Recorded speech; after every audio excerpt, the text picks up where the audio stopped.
En primera plana, Carlos Herranz. Bienvenidos en Primera Plana, un programa de Radio Francia Internacional y de France 24. Esta semana ponemos el foco en la escalada de tensión entre Rusia y Ucrania, un escenario donde ahora mismo está centrada la diplomacia mundial.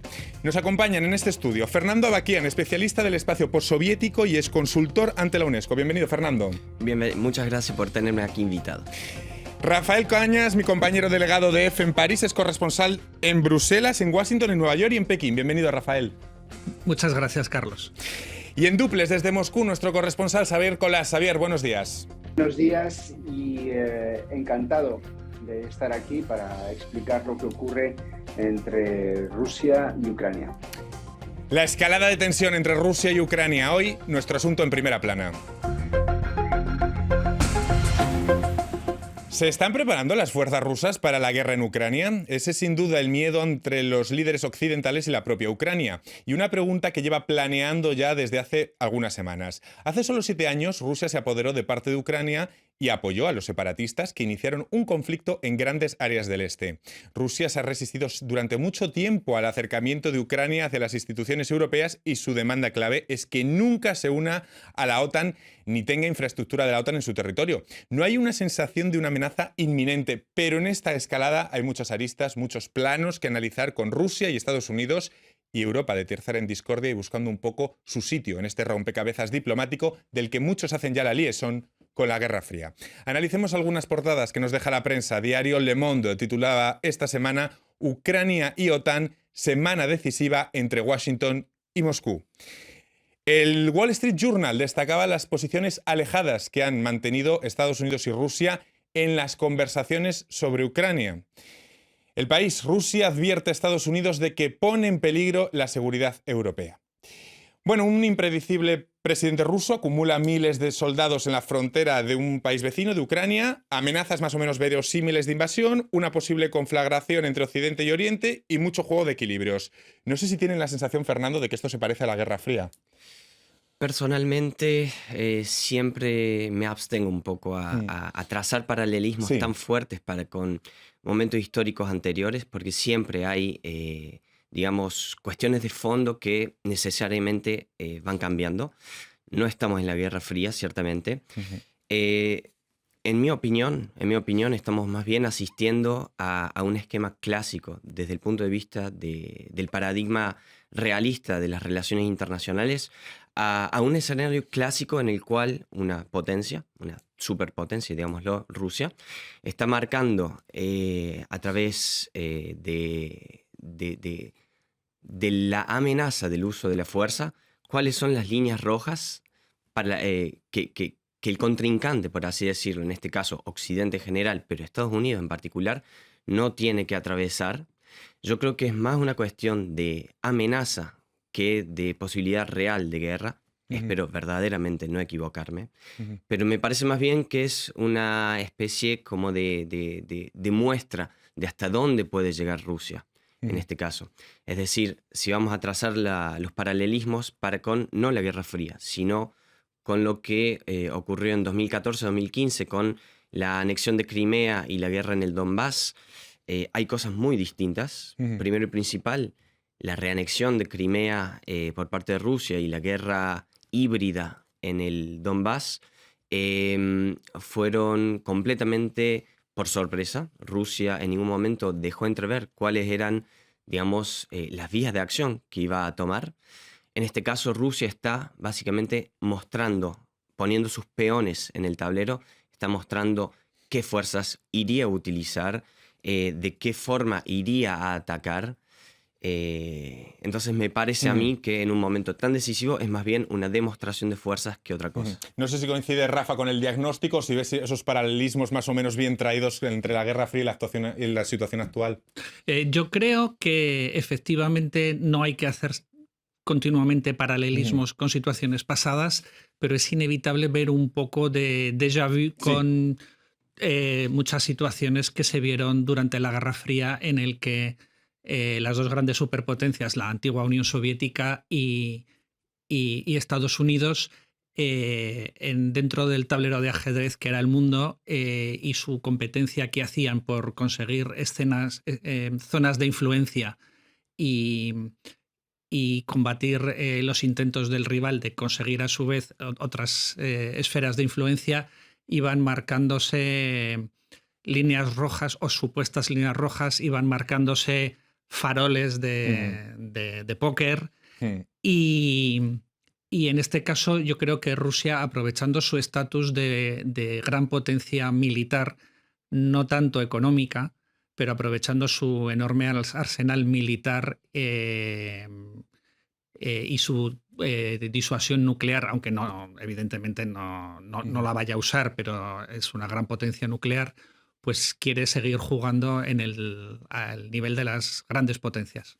Luego les quiero preguntar por Vladimir Putin, o mejor dicho, si sin Vladimir Putin estaríamos hablando de lo mismo. Vamos en este punto de todas formas a Moscú con nuestro corresponsal Xavier Colás para que nos explique lo primero de toda esa obsesión de Rusia para que Ucrania no entre en la OTAN. Xavier, ¿qué factores históricos, políticos y económicos hacen que Ucrania sea tan importante para Moscú? Se puede hablar mucho del pasado común que tienen Rusia y Ucrania, aunque a día de hoy está mucho más dispuesto a hablar de ello Rusia que los ucranianos. Pero sí que hay que tener en cuenta lo que está diciendo ahora mismo Rusia, las razones que Rusia está esgrimiendo, en concreto Vladimir Putin. Habla de razones actuales, pero también, como decís, habla de razones, existen razones ancladas en el pasado. Y las principales que está recordando ahora Rusia son precisamente que Ucrania está hecha de trozos, según la versión de Moscú, que Rusia fue aportando a lo largo de la historia, con lo cual ha recibido varios regalos. Esos regalos son en el fondo también una trampa, porque es uno de los fundamentos para que Rusia considere que Ucrania no es 100% soberana, es una de sus zonas de influencia, es un producto de la Unión Soviética y Moscú se considera la heredera de la Unión Soviética. No solo piensa eso Moscú, también la consideró así Estados Unidos desde el principio y por eso, entre otras cosas, heredó precisamente Moscú el arsenal nuclear que tenían otros países, por ejemplo Ucrania. Así que en esa difícil coyuntura histórica que fue el siglo XX han quedado, como podemos ver, algunas semillas para que ni siquiera hoy Rusia y Ucrania se pongan de acuerdo sobre qué son cada una. Hablaba antes, Fernando, de las líneas rojas, ¿no?, que establece Putin. La principal es que la OTAN no tenga infraestructura en Ucrania. Esa sería, digamos, la principal línea roja, ¿no?, la fijación. Sí. Bueno, en realidad hemos visto en el 2008, con la guerra en Georgia, hasta dónde estaba dispuesto a llegar Rusia para evitar que un país fronterizo a un nuevo país fronterizo a Rusia entre en la OTAN. Es decir, la guerra del 2008 en Georgia fue una demostración de fuerza como diciendo, ustedes han atravesado esta línea roja y va a haber consecuencias. Hubo consecuencias. En el caso de Ucrania, el 2014 fue una demostración bastante marcada de hasta dónde puede llegar Rusia. Entonces, lo que ahora está haciendo Moscú, me parece, es elevar un poco más el tono de la respuesta. Pero una vez más, repito, yo creo que Rusia tiene tanto para perder y tan poco para ganar en una nueva guerra con Ucrania, y una guerra que no se llevaría a cabo en regiones rusoparlantes o que, como Crimea, habían tenido un lazo histórico fuerte para con Rusia, y una vez más, espero no equivocarme, que resulta como un jugador de póker justamente que está tratando de asustar al enemigo, tratando como de hacer subir las apuestas y ver de qué forma el contrincante va a responder. En esta partida de póker a la que se refiere a Fernando, claro, hablamos de Rusia y al otro lado, claro, tenemos Occidente, y esta crisis vuelve a poner en tela de juicio varias cosas. Ha vuelto a poner en el punto de mira a la OTAN en particular, 2 años después de que el presidente Macron la definiera como en estado de muerte cerebral. Del lado de Estados Unidos parece que Biden no tiene muchas ganas de conflicto, y del lado de la Unión Europea volvimos siempre al punto de la voz común, de cómo articular una voz común, ¿no, Rafael? Todas esas piezas hay del otro lado. Sí, aquí hay mucho que tratar. Por un lado, es cierto que el presidente Biden en Estados Unidos no tiene muchas ganas de conflicto, pero también es cierto que después de que la administración de Donald Trump era demasiado, según sus críticos, demasiado permisiva con Rusia y con Vladimir Putin, ser, entre comillas, duro con Rusia y con Putin, a nivel interno en Estados Unidos es rentable políticamente. Claro. Y entonces a tener un mínimo de dureza frente a Moscú, a Biden le viene bien, más ahora en momentos en que a nivel interno, por cuestiones de asuntos, leyes que no avanzan en el Congreso y otras cosas, a nivel doméstico, pues un empujoncito político exterior le podría venir bien. A nivel europeo, es cierto, hay una tradicional desunión en la Unión Europea. Se habla mucho de voz común. Ayer, en la reunión de ministros de la Unión Europea aquí en Brest, en Francia, se insistió una nueva ocasión en tener una voz común en toda esta crisis, pero es cierto que a los europeos les cuesta mucho tener una voz común porque la Unión Europea, sus miembros más orientales, han sido o parte de la antigua Unión Soviética, como las repúblicas bálticas, o parte del Pacto de Varsovia, sobre todo Polonia, es la voz más fuerte, y desconfían al 100% de Moscú, porque han sido objeto de diversos ataques informáticos o de desinformación no hace mucho. Lo cierto es que Rusia ha planteado un listado de exigencias en las conversaciones en Ginebra de bastante alto alcance. ¿Esto sería un buen termómetro de la posición de fuerza de Putin ahora mismo? ¿Este listado tan...? Voy a hacer una comparación. Había dicho al principio del programa que no me gustan las comparaciones un poco tiradas de otros momentos históricos, pero simplemente a título, digamos, como caricatura. En la época de la Guerra Fría, en los momentos en los cuales la Unión Soviética, o concretamente el Kremlin, tenía un discurso más agresivo en el plano internacional, eran los momentos en los cuales a nivel nuclear se encontraba más debilitada vis-à-vis de Estados Unidos. Por el contrario, en los momentos en los cuales Rusia, el Kremlin tenía una fuerza relativamente un poco más superior en términos nucleares a Washington, la retórica se calmaba un poco.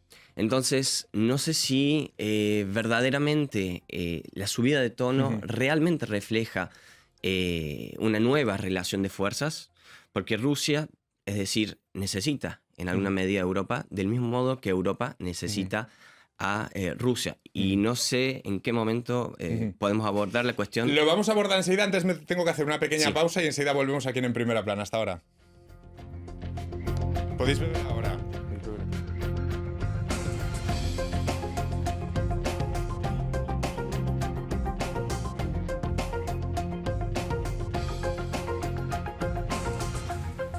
RFI, la selección del mes. Tina Mueni and Alaina Palou. Might never see you again. Ending this chapter, remembering laughter. Each direction may lead peace, fulfilling the need to be free. I'd spread my wings if I had these. Fly somewhere at ease.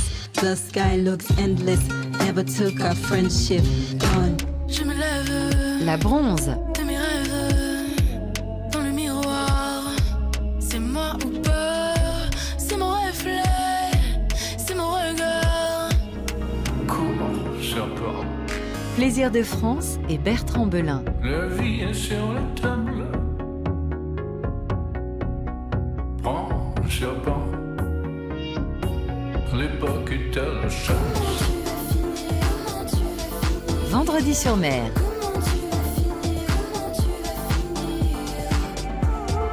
RFI. Pas d'offense. Seguimos en Primera Plana esta semana analizando la crisis de Ucrania. Lo hacemos con Fernando Avakian, especialista del espacio postsoviético, Rafael Cañas, delegado de EFE en París, y en duples desde Moscú, nuestro corresponsal Xavier Colás. Vamos con Xavier porque Rusia aspira a modelar el futuro de la OTAN, amenaza con respuestas militares y al mismo tiempo Moscú dice que no prepara otra invasión. En este gran entramado de diplomacia y amenazas y concesiones que hablábamos antes con Fernando y con Rafael, Xavier, ¿cuáles son los objetivos últimos de Vladimir Putin y cómo los enmarcamos en la visión que tiene del futuro de Rusia? ¿La amenaza de invasión tiene algún fundamento real que podríamos considerar? Cuando Rusia dice que no quiere que la OTAN avance más hacia el este y que se meta en antiguos territorios del Pacto de Varsovia, está chocando con una realidad de hechos consumados, porque ya prácticamente todos esos países están dentro de la OTAN. Por supuesto, Ucrania es una línea roja, tal vez precisamente porque esto es lo que todavía no se ha hecho.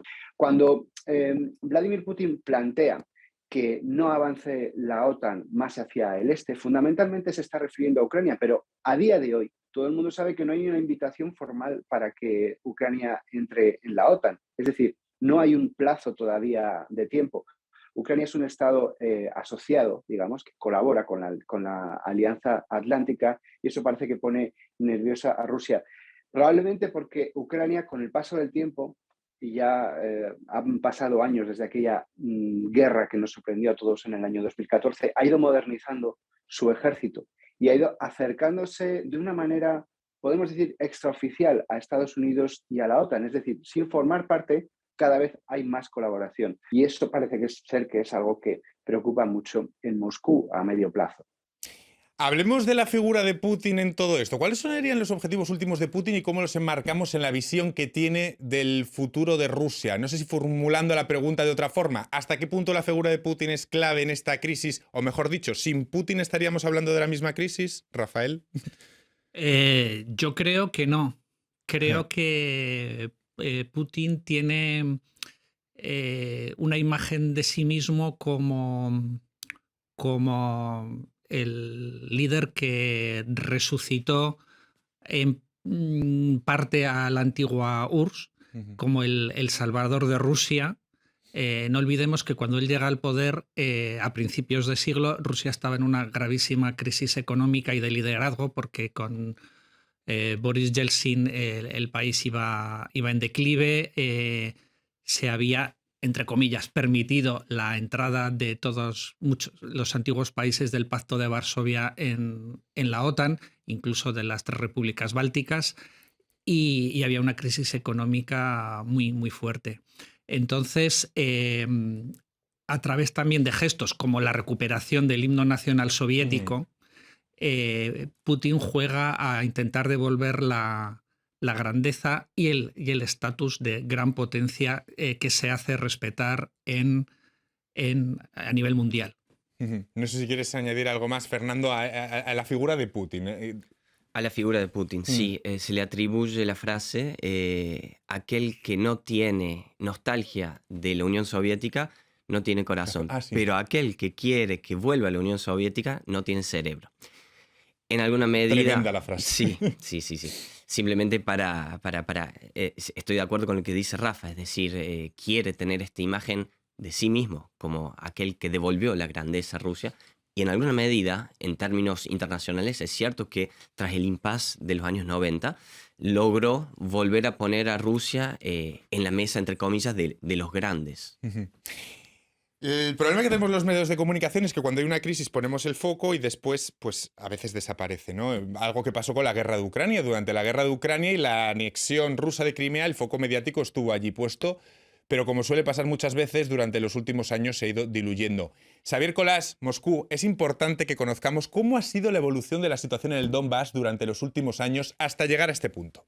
Nos tenemos que retrotraer precisamente a 2014, que es cuando se produce esa rebelión contra Kiev en Donbass, alentada, armada y pagada en buena medida por Rusia. Pero entonces sucede algo muy importante, que es que Rusia, aunque con hechos respalda a esos rebeldes, jurídicamente no reconoce esos territorios como un país, que es lo que ellos querían ser, y sobre todo no decidió incorporar esa región de Donbass a Rusia, como sí ocurrió, por ejemplo, en el caso de Crimea. Y esa es una de las razones, para mí la principal, por la cual Donbass sigue estando hoy en tierra de nadie, porque mucha gente votó a favor de separarse de Ucrania en esa región para formar parte de Rusia. No tanto porque echasen de menos Rusia, porque hace muchísimo tiempo que esos territorios no forman parte de Rusia, no hay nadie vivo que pueda recordar eso, pero sí porque echaban de menos la Unión Soviética. La principal apuesta a futuro de Rusia para Ucrania, lo que ellos propusieron en la mesa de negociación es que hubiese una especie de federalización, es decir, que hubiese una descentralización del poder y que esos territorios quedasen dentro de Rusia, pero con una importante autonomía. Kiev en un momento pareció estar de acuerdo, pero quiere antes recuperar esos territorios de hecho, es decir, poder controlar lo que está pasando ahí y que Rusia no lo pueda hacer. Y esa es la discusión que sigue bloqueando el asunto a día de hoy. Putin busca reconfigurar las fronteras europeas de la posguerra fría al establecer una amplia zona de seguridad dominada por Rusia y volver a traer a Ucrania a la órbita de Moscú si fuera necesario, pues por la fuerza. ¿Qué puede salir de este pulso en esa reconfiguración con una Europa, no sé si coincides, Rafa, ninguneada por Putin a la hora de establecer el interlocutor Estados Unidos? Hablamos de seguridad europea y Europa es ninguneada. Es cierto, Rusia ha intentado dividir a la Unión Europea para evitar que haya un frente unido en su contra que se pueda aliar con Estados Unidos. Por ejemplo, hasta ahora con los gobiernos de Angela Merkel ha tenido un gran aliado a través de los acuerdos estratégicos para la venta de gas, el gasoducto Nord Stream 2. Y está por ver qué va a ocurrir ahora con el nuevo gobierno alemán de coalición. Más crítico en principio hacia Moscú. Pero de hecho, en el anterior gobierno, el último gobierno socialdemócrata de Gerhard Schröder, antes de Merkel, también había una gran apuesta a favor del gas ruso y de hecho hubo muchas críticas porque ¿Dónde acabó Schröder? Donde acabó trabajando en Gazprom. Entonces hay que ver un poco cómo es la postura alemana. Los europeos del este, como ya hemos dicho, desconfían mucho de Moscú, también porque la agresividad de Moscú hace que no puedan olvidar ni tengan ningún tipo de melancolía respecto a la era soviética. Y hacia Occidente, el occidente de Europa occidental, Francia intenta mantener una voz propia a favor del diálogo con Moscú y entonces sí hay una cierta división. Es difícil que Europa pueda tener una voz única en este tema, ¿no, Fernando? En gran medida sí, también lo hemos visto cuando Putin intenta saltar a Europa y hablar directamente con Estados Unidos, no solamente por una cuestión de relación de fuerzas duras, es decir, Estados Unidos con su ejército, Rusia con su ejército, sino más bien también para intentar saltear los obstáculos institucionales que pueden surgir a través de una discusión interno en la Unión Europea. ¿Cuáles son estos obstáculos institucionales? El veto o la oposición permanente de los países bálticos, que tienen el mismo poder de voto que Francia o Alemania, o Polonia. Entonces le conviene más bien intentar saltearse Europa o intentar tener diálogos bilaterales como, por ejemplo, con Alemania o con el sector privado europeo. Hace poco se cumplieron los 30 años a todo esto del final de la URSS y la actualidad nos ha servido las nuevas crisis de repúblicas como Ucrania o Kazajistán, lo recordamos, hace poco. ¿Qué memoria, Xavier Colás, Moscú se guarda en la Rusia actual de la URSS y cómo ha sido el tratamiento oficialista de la efeméride?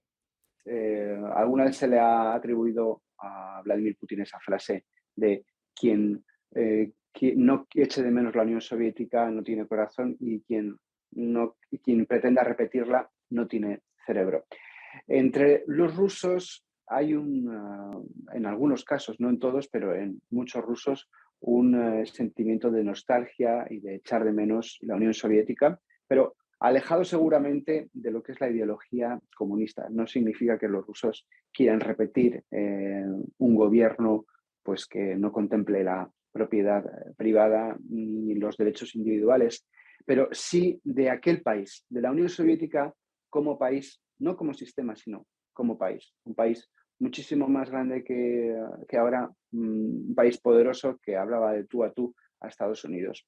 Entonces, el asunto de la Unión Soviética sigue estando muy presente en la discusión política en Rusia, aunque sea de manera tácita, aunque sea sin hablarlo, porque cada vez que Vladimir Putin presenta como un éxito que estén volviendo a hablar de tú a tú con Estados Unidos, que estén conteniendo a Estados Unidos, que estén pesando, digamos, en las negociaciones con la OTAN, se está refiriendo a volver a encontrar ese paraíso perdido que fue, desde el punto de vista geopolítico, que fue la Unión Soviética. Bueno, no me resisto tampoco en trasladarle la misma pregunta a Fernando, que bueno, conoce perfectamente Rusia. ¿Qué memoria se guarda en la Rusia actual a nivel de calle de aquella época de la URSS? Es muy interesante ver de qué forma se ve el pasado como... Es decir, no se extraña, como estaba diciendo Nicolás, no se extraña el comunismo, se extrañan las cosas que se tenían, digamos, en la época del comunismo. No es queremos recrear la Unión Soviética, sino queremos una vez más tener la estabilidad económica, la seguridad económica que cierta clase media podía tener en la época soviética, que luego, en la década de los 90, la población de Rusia y de todo el espacio postsoviético se vio traumatizada por la crisis económica, política, hasta incluso identitaria.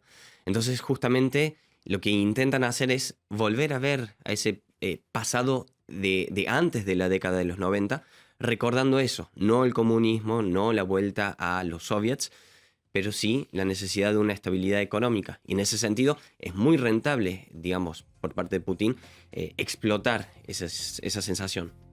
Pues me quedo sin tiempo para más. Ha sido un placer haberles tenido hoy conmigo aquí en este programa analizando la crisis de Ucrania. Gracias, Fernando, gracias, Rafael, gracias, Xavier, desde Moscú, y a todos ustedes les esperamos aquí en Primera Plana el próximo viernes, Radio Francia Internacional y France 24. Gracias.